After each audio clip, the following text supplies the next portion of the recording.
boa noite. Gente, tudo bem? Boa noite. Tudo ótimo. Ah, tá vendo? Melhorou a segunda vez. É sempre a segunda que é melhor.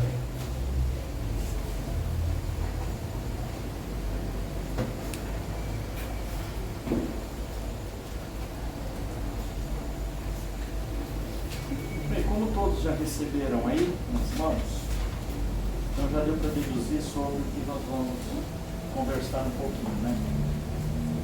Talvez eu vou falar um pouquinho acelerado, porque eu vou explicar cada parágrafo, mais ou menos o significado.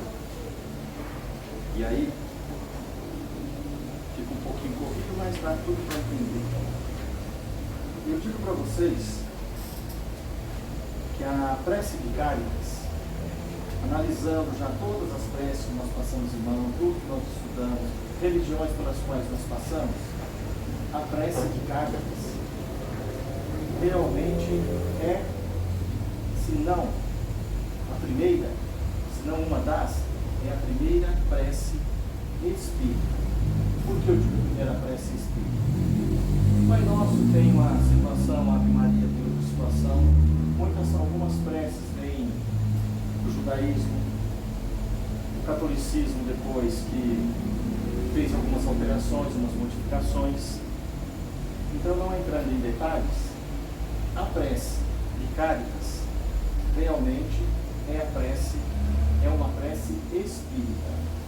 Ela não tem influência numa outra religião, não tem influência num outro culto, não tem influência numa outra cultura, a não ser no âmbito espiritual, espírita. Não entrando em historicidades, o que é isso? A história da onde originou, porque originou de uma pessoa encarnada, depois de um espírito.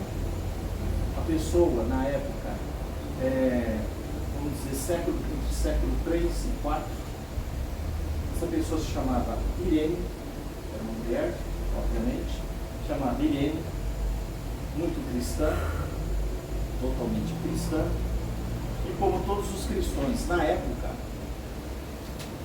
o nosso amigo Diocleciano, que foi o imperador que mais crucificou, que mais matou, que mais judiou, que mais expôs o cristão, foi ele. E a Irene não foi diferente, porque ia tudo contra os seus princípios do cristianismo e ia contra os princípios romanos. Então, ela com o tempo também caiu nas mãos dele e terminou numa fogueira.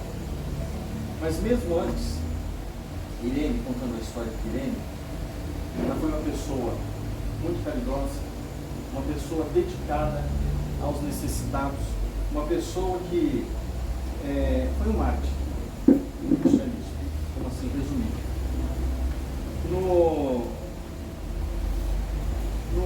Na época dela, o que ela defendia? Além dos livros que ela tinha, ela defendia todos os escritos que ela encontrava. Os livros que ela encontrava, ela conseguia arrebanhar e fazer um acervo disso tudo, porque são memórias, são histórias que realmente iam de encontro com o que Jesus na época falava, na época falou, né? Quando aqui esteve. Irene, ela tinha um amigo, teve um amigo, se chamou na época Sebastião. Sebastião era um dos oficiais de Roma, de grande poder, centurião também, vamos assim dizer. Ele estava numa guarda, a guarda do imperador, do Diocleciano. E ele era o cara que liderava tudo quanto era ataques, judiações, colocar o cristão em arena, em praça pública, em circos, flagelos, enfim, ele estava à frente. Só que chegou um determinado momento que ele, à frente disso tudo, ele percebeu e sentiu as dores que os irmãos sentiam. Aí ele, assim, devagarinho, ele mesmo ainda na função dele, o que ele fez? dava um auxílio para Irene. Escondia cristãos quando iam ser pegos ou presos. Ele avisava antes de estar naquela aldeia, de estar naquela vila, no vilarejo, avisava o pessoal sair em retirada, se esconder por um dia, 2, 1 hora por horas, porque a hora que essa cavalaria, ou melhor, a hora que essa tropa passasse lá, que então o senhor mandava a cavalo, essa tropa passasse por lá, não pegasse quase ninguém ou o mínimo possível. Só que, nada é feito às escondidas, o nosso amigo Diocleciano descobriu. E o que ele fez com Sebastião? Voltando um pouquinho, Sebastião, todos conhecem a cidade do Rio de Janeiro, pelo menos de nome. Só que o nome dessa cidade, em homenagem a Sebastião, se chama São Sebastião do Rio de Janeiro. E foi reconhecido também na Igreja Católica, como Irene também foi reconhecida e se tornou santa. Pegaram Sebastião e sempre Diocleciano fazia a humilhação, o povo ser humilhado, levou ele para um determinado local, tirou as suas vestes, colocou num tronco de uma árvore e ali os seus lanceiros praticaram lá seus tiros ao alvo com as flechas. Então, só que ele pediu que a morte dele fosse bem demorada, bem lenta. Então, por isso foi, quando a gente vê as imagens, tem flecha em tudo quanto é parte do corpo até chegar na final, na derradeira. Ele foi muito judiado, foi sacrificado ali até vir a morte do corpo. E eles trabalham juntos no plano espiritual. Bom, dando a entender mais ou menos quem foi Irene, depois de um certo tempo, esse espírito, Irene, ela própria, ela quis se eliminar. Eu não vou saber, lembra da historicidade, né, da história toda? Nós não temos muitos argumentos, muitos escritos, sabendo como que foi, quando que ela se deixou de ser Irene para ser Cárita. A princípio é Cárita, não é Cáritas, é Cárita. Foi quando ela deixou de ser uma para ser a outra pessoa, já no mundo espiritual. E ela já tinha recebido o título de santidade. Então, quer dizer, o mundo espiritual já reconheceu, bem como a igreja também.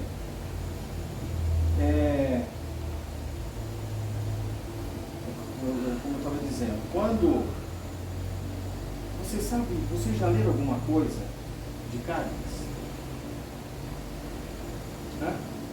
Nunca? Tem certeza? Se nós formos no capítulo 13 do Evangelho segundo o Espiritismo, o item 13 e o item 14 foi escrito por Cáritas em 1860 e alguma coisa assim, mais ou menos. Aqui, ó, esse livrinho básico. Aqui tem duas frentes, tem dois escritos de Cáritas. Capítulo 13.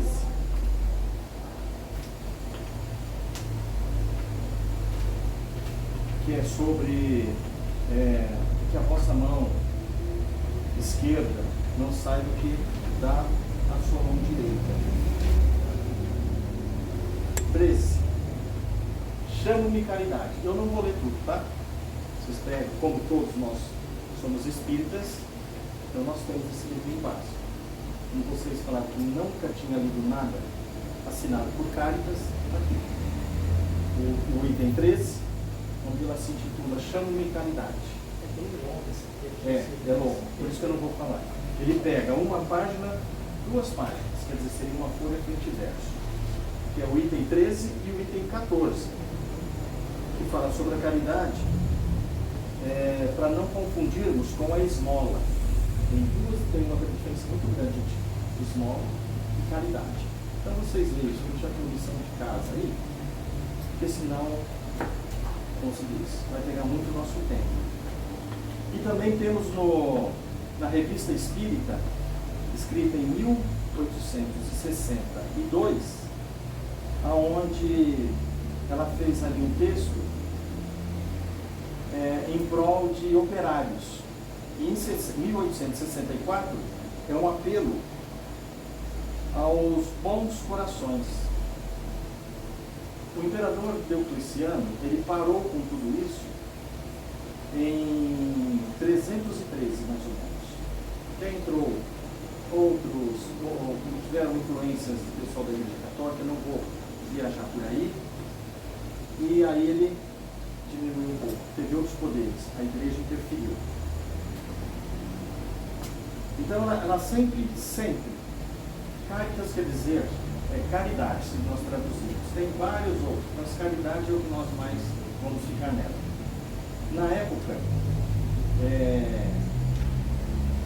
que ela conviveu com Sebastião, ele teve uma função também em auxílio aos cristãos.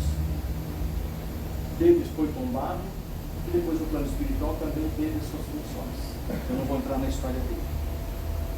A prece de Cáritas é uma prece que ela é louvor. Ela pode ser proferida, orada, proclamada, lida em quase todas as situações, momentos de aflições da nossa existência. Isso foi lá em Bordeaux, Paris. E quem a trouxe foi feita uma psicografia com a Madame Krall. Waterville Krall. Lembra desse nome? Krall se escreve K-R-E-L-L. Mas ela é mais conhecida como Madame Krall.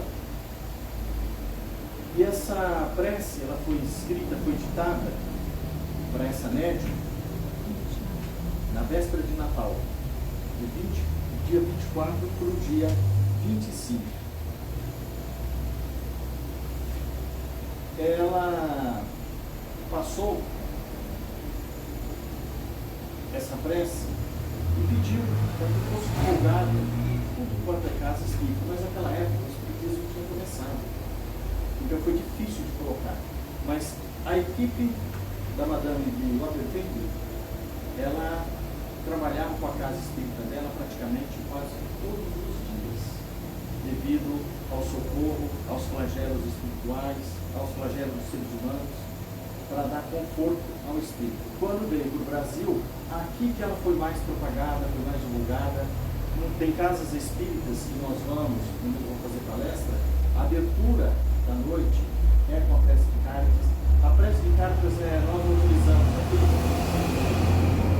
nos trabalhos de desobsessão, porque ela como se diz, ela cabe certinho nesses tipos de trabalhos, porque aí nós temos muita dor, sofrimentos, angústias, e é onde nós passamos para amparar. Então, desde 24 para 25 de dezembro de 1873, lá em Bordeaux, a prece foi habilitada.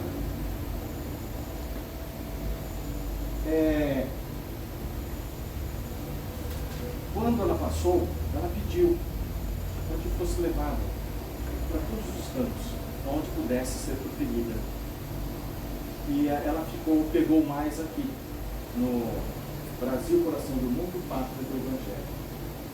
E eu digo que o ideal seria todas as casas espíritas realmente se apropriarem dessa prece. Ela limpa, ela eleva, ela justifica, ela explica, ela ajuda, ela limpa, auxilia. Todos os momentos que vocês estiverem em aflição, façam uma prece de Cáritas. Mas depois vocês estão levando aí para casa, vocês aproveitam e, como é que se diz? Leiam primeiro, depois vocês estudem, entendam, para que vocês possam saber do que eu estou falando, que aqui é somente uma explanação. Uma explanação. Cada uma desses parágrafos tem um significado. Por exemplo, Deus nosso Pai. Deus nosso Pai. Deus nosso Pai. Quer dizer que Ele não é só meu, mas também não é só de vocês. Ele é de todos nós.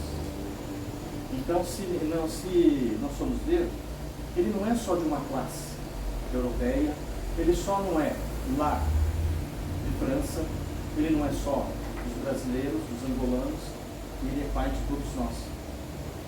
Então todos nós somos irmãos. Concorda?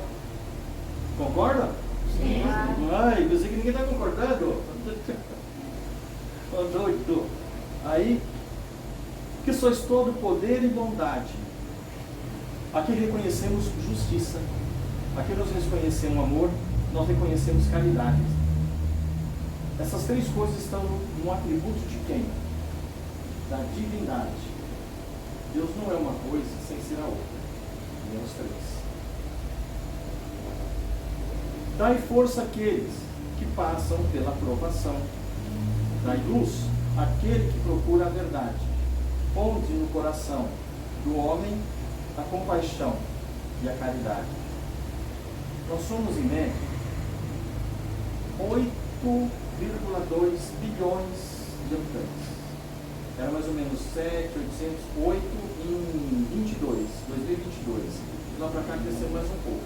Então eu calculo mais ou menos pelo cálculo que eu fiz da média de crescimento, 8,2 bilhões de encarnados. E temos 2 vezes mais entre nós desencarnados. Tem aqui nesse mundo alguém que não passa por nenhuma provação, nenhuma aflição? Pelo menos aqui nós, tem? Então o negócio não é tirar essas provações de nós, não, mas sim nos dar força para nós passarmos por ela. Muitas vezes a gente fala assim: Senhor, dai-me paciência, não é? Dai-me força, dai-me saúde, dai-me proteção. Está errado. Nós estamos fazendo a prece orando errado. Nós temos que pedir situações para nós colocarmos tudo isso em prática. O amor, a paciência, a saúde. Eu peço saúde para ele, para o pai. Mas eu estou aqui me alimentando como? De que forma? Eu peço paciência, mas todo instante eu estou me colocando em que tipo de situações? Eu peço força. Qual tipo de força? Para seguir em frente? Então a gente tem que pedir tudo para passarmos por essas situações. Um exemplo: as guerras, as arrogâncias que nós temos. Vamos pegar menos sem seguir. Como que anda os nossos homens e mulheres públicos de poder? Como nós pensamos hoje deles? E se nós estivéssemos nos lugares que eles se encontram, nós seríamos igual, pior ou melhores? Será que nós permitiríamos e nos deixaríamos ser corrompidos? Eu falo que do jeito que nós andamos, eu penso que nós não estamos muito longe disso, não. Haja vista que alguns desses são nossos representantes. Se eles são nossos representantes, então provavelmente nós estamos concordando, entre aspas, como eles se portam. Então nós não estaremos sendo tão diferentes assim. Quando nós falamos dai luz para nos iluminar, não sou maior que o outro, não sou menor que o outro, seu tempo. As minhas verdades não é a do outro. E eu digo mais, as minhas verdades de ontem, hoje mudaram. Vou fazer uma média aqui. Quem tem 40 anos, pensa quando tinha 30, da mesma forma? Quando tinha 30, pensam quando tinham 20? Então passa. E nesse período, vamos assim dizer, de 10 anos, nós crescemos, evoluímos, pensamos diferente quando pensamos. Não falo vocês, falo eu. Uma verdade minha lá quando eu tinha 30 anos, hoje para mim, eu vejo que eu briguei inutilmente, não vale nada. E hoje eu penso que assim, falo com uma pessoa, eu falo com o Napoleão, não pode usar camisa verde, isso aí não é, tá tudo fora. Tá fora de moda, larga a mão disso. Não, mas eu quero usar essa camisa verde. Aí o que acontece? Vai chegar um dia que essa camisa verde realmente é uma coisa negativa. Mas eu não vou precisar ficar ferroando ele aqui. A verdade, um dia, quando ele estiver pronto, vai chegar para ele, como chegou para mim. Então hoje eu não brigo mais pelas minhas verdades. Eu falo o que eu penso. E olha que eu sou bravo em falar o que eu penso. Coloco ali. Se isso vai acontecer, eu não sei. Mas então o que eu faço? Agora a gente dá um passo atrás e deixa a coisa fluir. Um dia, quando aquela pessoa estiver preparada, ou eu também não estava preparado, a verdade vem à tona. Aí eu vou saber, estou errado, eu estou certo. Se eu estiver certo, eu não vou ficar, tá vendo? Eu falei para você, ó, tanto tempo eu falei, você não quis me ouvir. Não. Parou, deixa eu passar, tá? Não é? Quando nós pedimos essa... Nas guerras, vamos pegar mais leve. No futebol, por exemplo, tem quem torce para o Corinthians, tem quem torce para o Palmeiras. Os dois vão jogar amanhã. O que o palmeirense faz? Vai lá, pelo amor de Deus, nós estamos precisando do título, é uma coisa assim, que é imprescindível, eu tenho que tirar uma com a cara do meu amigo que é corintiano. Senhor, ajude ele a ganhar. Aí, do outro lado, no outro vestiário, o time de lá, com os torcedores daquele lado do seu time, do Corinthians, está fazendo a mesma prece. E aí? Coitado de Deus. Né? Coitado de Deus. Exatamente. Um quer manter o poder onde ele está, e o outro precisa arrancar o outro do poder e pede para Deus. E aí? Deus é corintiano. Hã? Deus é corintiano. Não tenho essa certeza, não. Porque eu não torço para time nenhum, mas já vi algumas coisas acontecer que não ficou muito bom para o Corinthians, não. Não que eu seja corintiano e fique vendo, mas sério. Então eu acho que ele também não é corintiano, não. Vocês vão me desculpar. Então, como que eu vou pedir para Deus? Na guerra, Deus ajuda esse povo aí seja dizimado de uma vez. O outro está pedindo a mesma coisa do povo oposto. Então, a coerência. Onde no coração do homem a compaixão e a caridade. Jesus era compassivo. Jesus agia de que forma? Com paixão. Jesus era íntegro. Certo, errado. Mas não ficava julgando. Você está errado, você não pode fazer isso. Vai de lá que vai para o cantinho lá para o castigo para neutralizar tudo isso. Não. Mediar-se ou aquilo que nós devemos fazer. Muitas vezes a gente tem que responder para alguém uma outra pergunta. Não responder realmente como deveria. Responde uma outra pergunta para fazer aquela pessoa raciocinar. Porque muitas vezes no dia de hoje, as pessoas não estão assumindo as suas responsabilidades. Elas pegam e passam para o outro a pergunta. Aí se o outro dá ideia e fala, faça dessa forma, aí você faz, deu errado. Quem que é o culpado? Você que deu a ideia. Não foi ela que executou. Você que deu a ideia é o errado.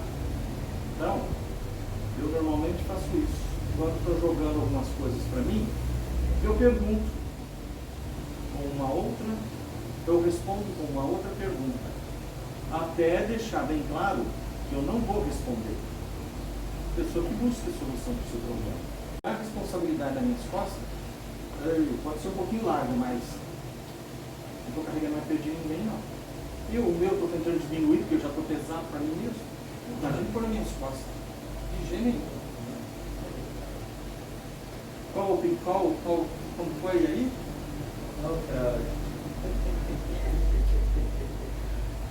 Não, aqui não. Pula. Deus, dai ao viajor a estrela guia, ao aflito a consolação, ao doente o repouso.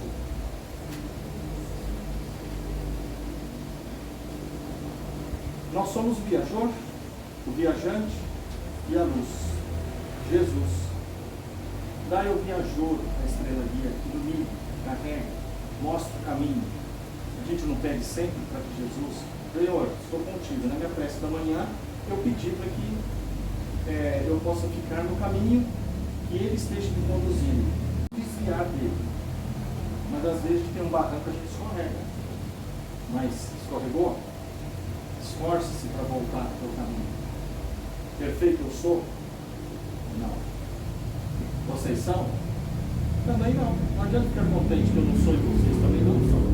Porque a partir do momento que nós estamos no mundo para provar e espiar, não tem perfeição aqui. Tem gente boa, gente boa, muita gente boa, que a mídia não, como se diz, não põe evidência. Nem nós evidenciamos um amigo que está no bem. Quem fala bem do irmão aqui? Com sinceridade. Hã? Você pode até falar uma coisinha boa. Fulano ficou bem. Mas depois, um monte de cacete em cima. E eu digo que o melhor de falar do outro é bom falar. É bom. Isso aqui é falar do outro quando o outro não está presente. Esse negócio, o outro presente, a gente for falar dele, gente, não tem graça nenhuma. Nenhuma. O bom é falar dele pelas costas. Não é? Então, e a gente é certinho. Quem daqui não fala de alguém? Eu falo e sou falado também. E como sou falado? Tenho certeza. Então, vamos nos cuidar aí também. Jesus nos auxilia no caminho, na aflição, na consolação, no entendimento. Tudo isso faz parte, está dentro de um grupo que é igual a entendimento. A partir do momento que nós somos esclarecidos, temos entendimento, nós temos que ter força para colocar em prática. Muito. É impossível? Não. Muito querido. Mas é muito fácil para quem querer. Quando doente, precisamos do repouso. Mas não é esse repouso que a gente fala assim, eu preciso de deitar, me deixa em paz, ninguém mexe comigo. É praticamente aquele que eu tenho que ir em busca da minha saúde. Eu vou numa casa espírita, eu tenho condições de limpar o espírito, limpar a alma, limpar a alma. Eu tenho que me colocar em situação que Jesus possa me auxiliar. Os meus pensamentos estão me denegrindo, estão denegrindo a imagem de outro, eu estou aqui caindo, capengando, mas eu estou lascando a língua do outro. Como que Jesus me ajuda? Ele me ajuda, mas eu tenho que me ajudar também. Ele sempre esteve e estará conosco. Dê o primeiro passo, o segundo eu estarei contigo. Mas saia do orgulho, saia da necessidade, mostre-se que é necessário alguém te ajudar, alguém me ajudar. Ninguém vem me ajudar se eu não precisar. E eu digo até um pouco além. Há uns tempos atrás, eu ia ajudar, eu vi que a pessoa, a Maria Luísa está precisando, estou vendo que ela está capengando, preciso de ajuda.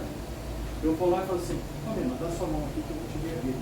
Ela simplesmente foi olhar para mim e falou assim, não te chamei aqui, não te pedi nada, não estou precisando de nada. Aí no popular, o que a gente faz? Fia o rabinho no meio das pernas, dá nos calcanhar e vai sair da francesa. E ainda sabe lá se a gente não vai sair xingando a Maria Luísa. Pô, que coisa, a mulher estava precisando, eu estou precisando da minha mão, ela não quer. Então hoje, ajuda, eu ajudo, se me pedirem. Lembra de Jesus quando ia curar? O que ele falava para a pessoa quando chegava diante dele? O que você está precisando? O que você quer? O cego está ali na minha frente. O coxo está ali na frente dele. Minha frente não, na dele. O óbvio está ali. Quero endireitar a perna, quero andar, eu quero enxergar. É o óbvio. Mas o que ele esperava?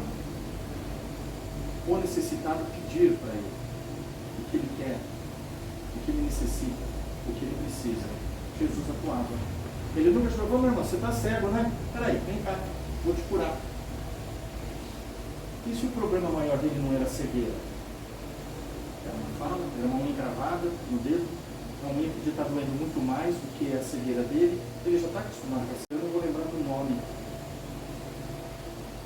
uma passagem que eu gosto de ver, mas eu sou muito de nomes, isso é nome até no dia a dia. De vocês eu posso falar o nome hoje, daqui a pouco eu esqueço. O cara que levou a companheira lá, uma colega lá, uma amiga, sei lá o que dele na época, para cuidar da cegueira dela. E ele era. Vai. Tá.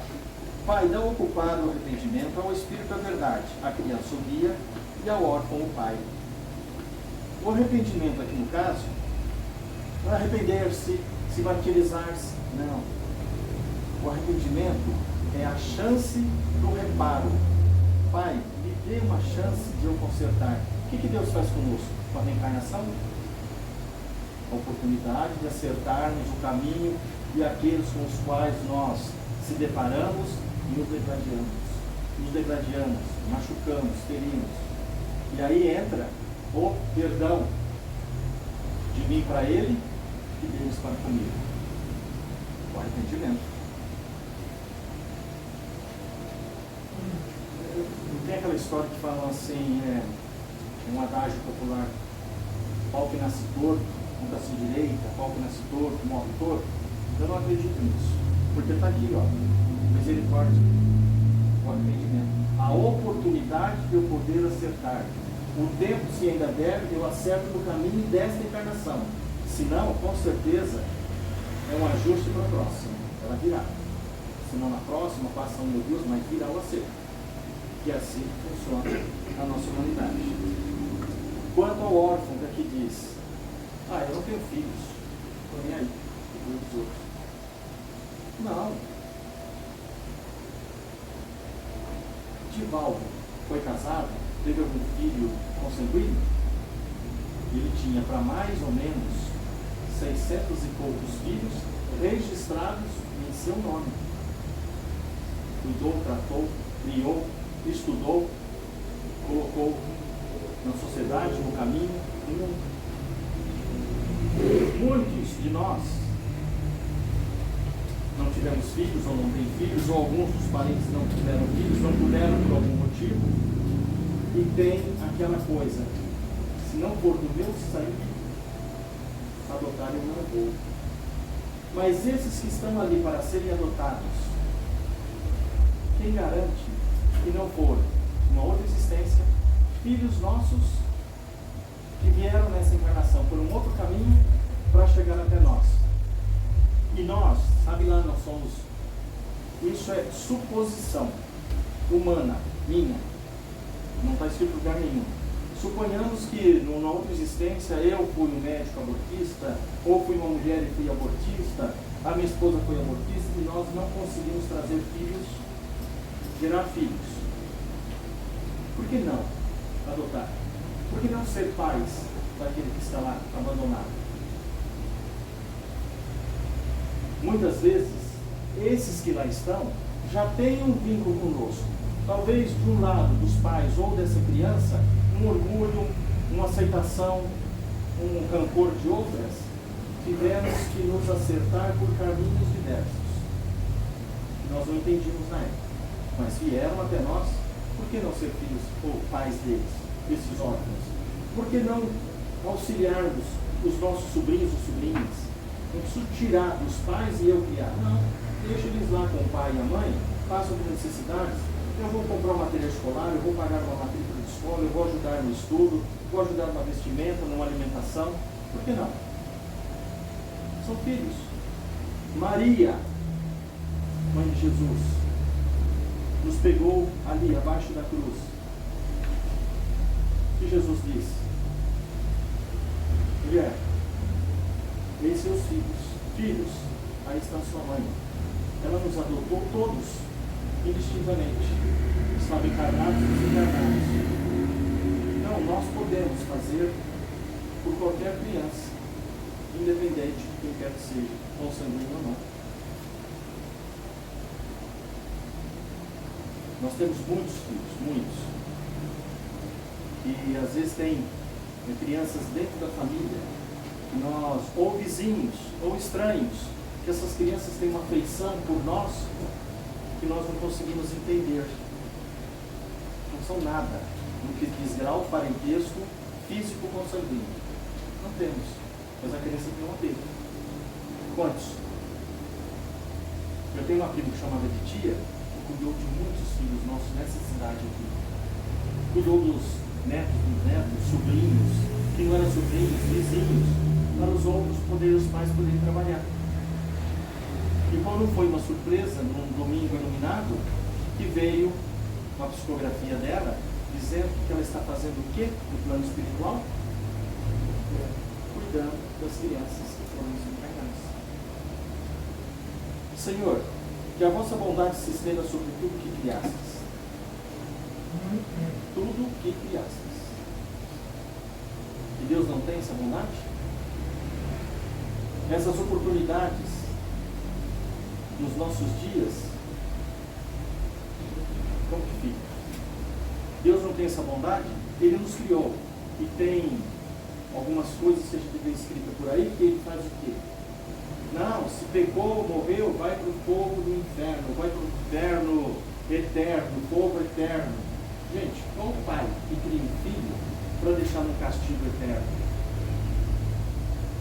Vamos raciocinar, né? A bondade de Deus, ela é infinita. Piedade, Senhor, para aqueles que vós não conhecem, e esperança para aqueles que sofrem.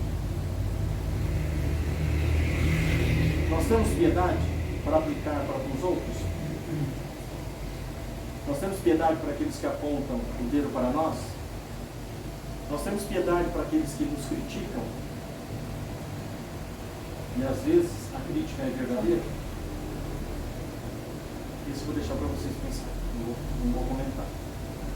Que a vossa bondade permita aos Espíritos Consoladores derramarem por toda parte a paz, a esperança e a fé.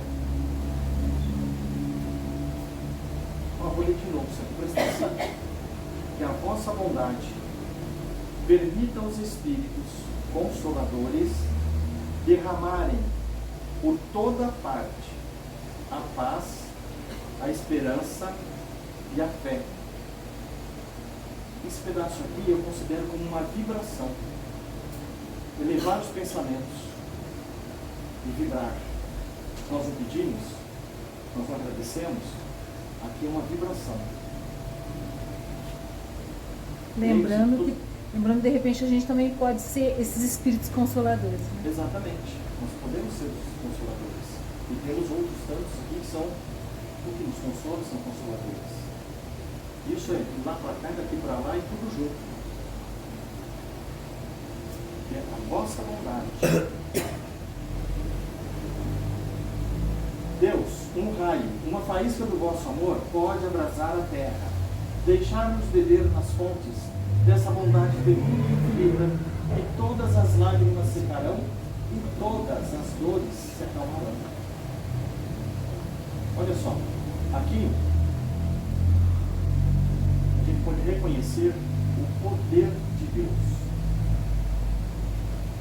Um raio, uma faísca, uma centelha pode abrasar a terra, mas esse abrasar não quer dizer que vai incendiar, vai acabar com tudo. É inflamar nossos corações, fazer com que as nossas mentes vibrem de forma diferente. Por que Deus não acaba com a estrutura da terra, a gente sabendo tudo isso que está acontecendo? Por que Ele não acaba com tudo isso? Acaba com o sofrimento de todos, assim, ó, cansei desses filhos meus. Vamos começar tudo de novo. Recolhe tudo, dá uma aulinha lá em cima, aí vai descer aqueles que podem fazer o planeta alavancar. Vamos esquecer dos outros que estão à nossa volta. Vamos esquecer desses nossos irmãos, desde Capela, que estão aqui conosco em nosso meio. Por que Ele não faz isso? Alguém já pensou? Perdão. Perdão. Não? Nosso livre-arbítrio. Ele deu uma coisa para nós. Mas eu, Cláudio, penso assim, será que ele saberia o que nós iríamos fazer com esse nosso livre-arbítrio? Então, veja bem, até hoje, tudo que eu já estudei, tudo que eu vi, com o espiritismo, não sei se o espiritismo, codificado por Kardec, a minha 14ª religião, seita, ou seja lá o que for, que eu estou passando, e não encontrei nenhuma que ele explicasse por que Deus não interfere no nosso livre-arbítrio. deu é meu. Ele não tira de mim nem de você. Nós temos que saber o que fazemos com o nosso livre-arbítrio. Ele já disse, é livre. Faço o que vocês bem entenderem. Mas, cuidado. Aí temos proteção. Toda causa surge efeito. Eu digo, a minha liberdade, ela termina, como diz assim, a minha liberdade, ela termina onde começa do outro. Eu não posso me intercombinar no lugar, no espaço do outro, nem o outro no meu. Aqui sou eu. Acabou. Aqui vem ele. Aqui vem você. Aqui sou eu. Então nós temos a liberdade para fazer o que bem entendermos. Repetindo, nós temos a liberdade de fazermos o que bem entendermos, desde que nós não nos interponhamos na liberdade dos outros. Certo? Porque a gente quer muito se meter, principalmente na vida do outro, né? Não é nem na liberdade, é na vida. E que a gente lembre de arcar com as consequências daquilo que a gente fizer, né? Exato. Eu vou pagar por um preço. Vou resgatar.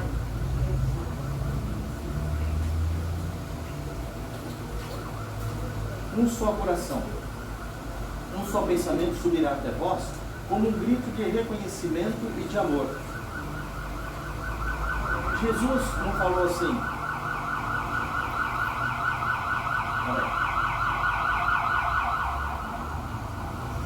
Jesus disse, eu e o Pai somos um só.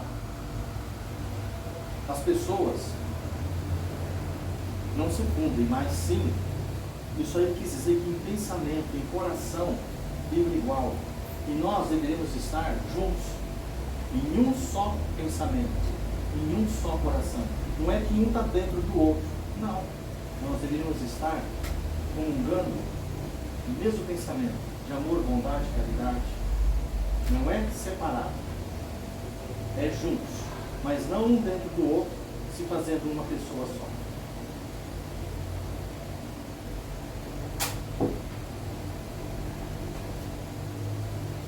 Se alguém quiser pesquisar um pouquinho mais sobre esse trecho da oração, procurem no livro dos Espíritos a questão 625. Questão 625, no livro dos Espíritos. Eu também não vou ler aqui.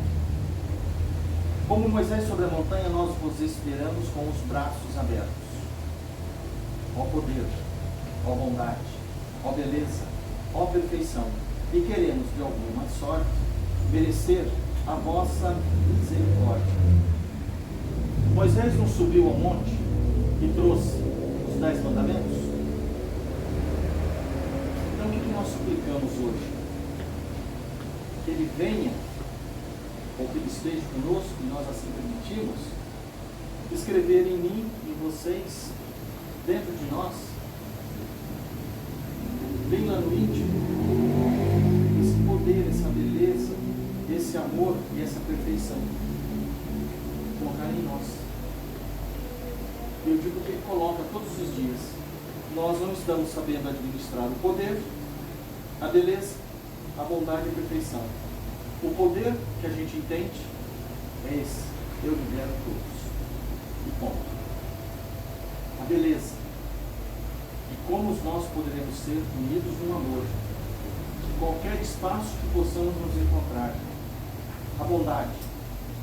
Não preciso falar. É obrigação nossa sermos bons. Nós não somos a semelhança de Deus. Deus é ruim. Então não preciso nem entrar em detalhes da bondade. E a perfeição, que um dia com certeza chegaremos à mente crística. Assim como existe um Cristo chamado Jesus, podemos ser um dia qualquer um tipo dos outros Cristos que existem no universo.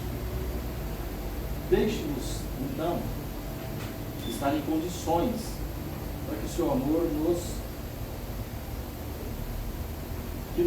amor nos permita seguir em frente. Deus, dai-nos a força e ajudar-nos o progresso a fim de subirmos até vós.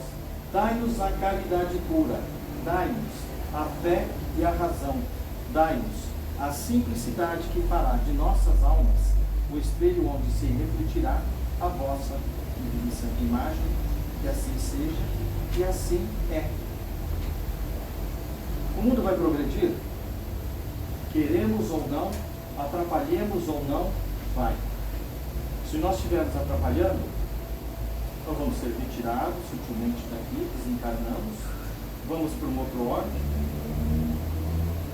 vamos desenvolver talvez um órgão inferior que a Terra, vamos desenvolver lá essas potencialidades que nós temos adquiridos aqui, que vai ajudar o progresso deles lá. E quando assim estivermos preparados, como os capelinos, e capelinos como a maioria de nós somos, viemos para cá, voltaremos para um órgão melhor, com certeza. Assim como lembra dos egípcios, vieram para cá, fizeram tudo o que fizeram. Alguém ouve falar de algum ser do Egito? Não. Voltaram. Fizeram o que tinham que fazer, se redimiram, porque eles achavam que onde estavam era o bambambam, como muitos de nós estamos nos achando hoje, mas nós não somos, gente. Nós somos um planetinha. Nós somos um planetinha lindo, azul, mas ali com seres muito incompreensíveis, né? Seres muito endurecidos, seres egoístas. Esses são os moradores do planeta Terra, que precisam se redimir. Quantas vezes já foram dadas a chance para nós melhorarmos? A última, haja vista, se vocês lembrarem, foi os 50 anos que Jesus pegou de permuta nossa que terminou em 2019, que foi de 69, quando o homem foi à Lua. Jesus, abrindo um parênteses aqui, a governância astral, se reuniram, Ismael, um dos governadores do nosso planeta, se reuniram com Jesus e disse: vamos acabar com tudo isso. Quando o homem foi pulsar lá na Lua, vamos acabar com tudo isso, porque até onde vai essa humanidade? E vamos começar de novo.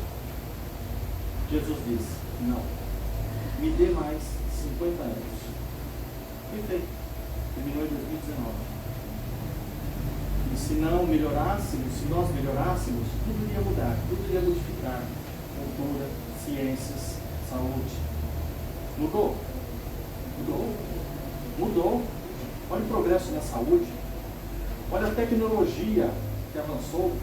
Se eu falar de cursos que eu fiz, tem o quê? 20 anos, 25 anos que eu estudei e diplomei para poder trabalhar numa empresa, para liderar.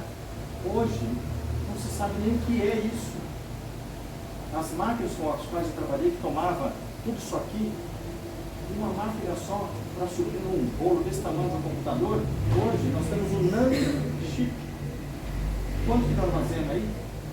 Melhorou? Tecnologia, a saúde, os maquinários, um câncer que está sendo tratado hoje.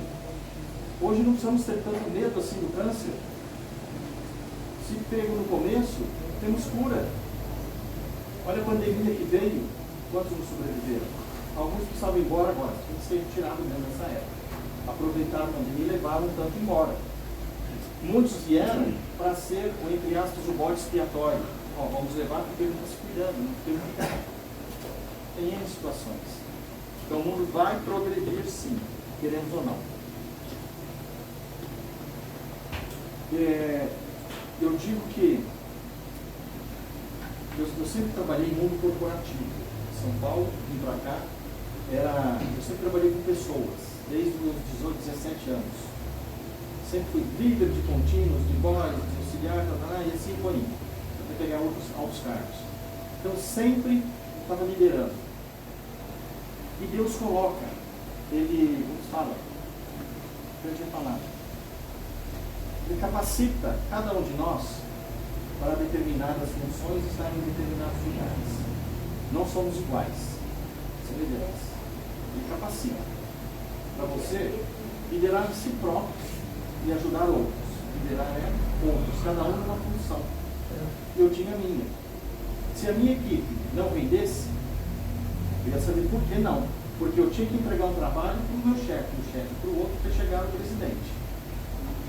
Se não estava de acordo com o que o presidente pediu, ele vai cobrando de baixo, vem cobrando, cobrava em mim, mas é a minha equipe quem fez, mas eu sou responsável por ela. Se não fosse satisfatório, eles me tiravam fora, colocavam outro lugar capacitado bem melhor que eu. Eu era direcionado para uma outra área. Nessa área, se eu não desse certo, que era a oportunidade que nós recebemos, o que acontecia comigo? Caía fora da empresa. O que Deus faz conosco? Dá chance, dá chance, dá chance, não tem?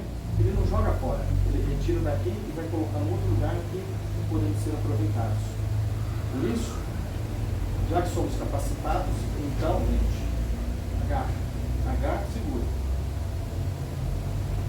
Praticamente, quando a gente diz assim, dai-nos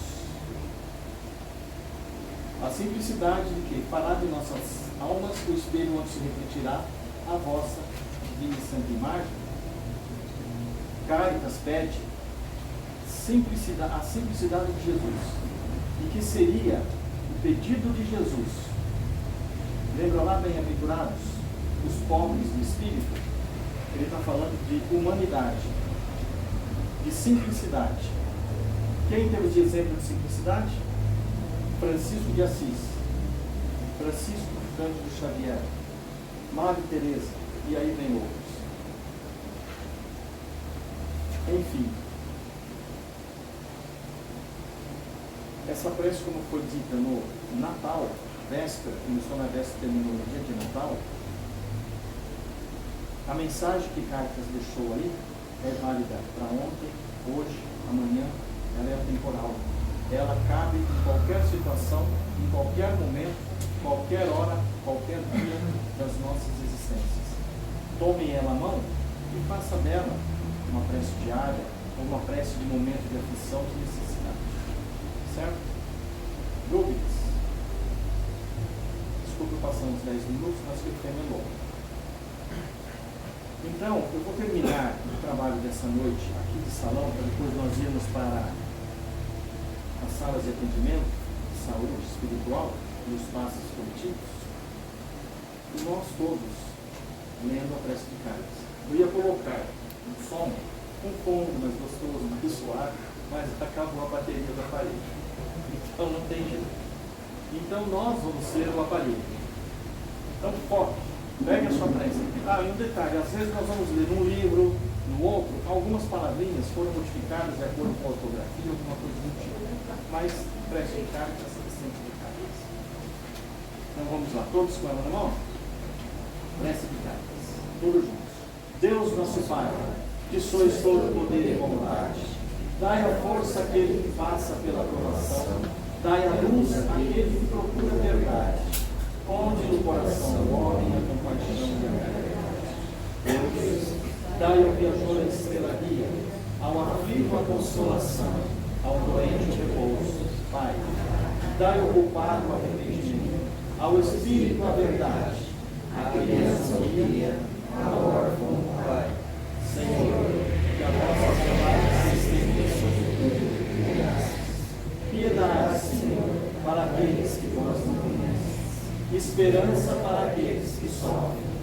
Que a vossa bondade permita aos Espíritos Consoladores derramarem por toda parte a paz, a esperança e a fé. Deus, um raio, uma fazendeira do vosso amor pode olhar a terra. Deixai-nos beber nas fontes dessa bondade fecunda e infinita, e todas as lágrimas se cairão, todas as dores se acabarão. Um só coração, um só pensamento subirá a vós, como um grito de reconhecimento e de amor. Como Moisés sobre a montanha, vós vos esperamos com os braços abertos. Ó bondade, ó beleza, ó perfeição. E queremos de alguma sorte merecer. Deus, dai-nos a força para ajudar, a fim de subir os alegres.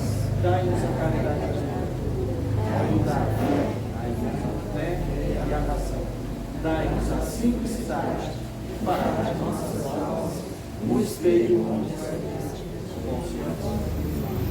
Que assim seja e que assim é. Obrigado.